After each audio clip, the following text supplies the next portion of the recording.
let's have a quick recap.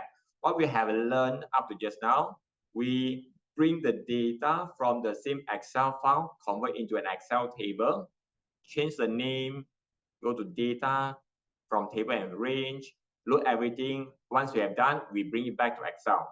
Any changes we can use, go back to double click on the right side, or we can go to where?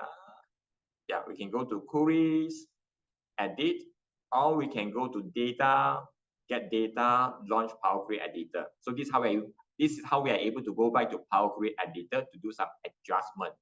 Inside Power Query Editor, whatever thing we do, it will be recorded as part of the steps. And we can remove the step, or we can readjust, or we can edit the step.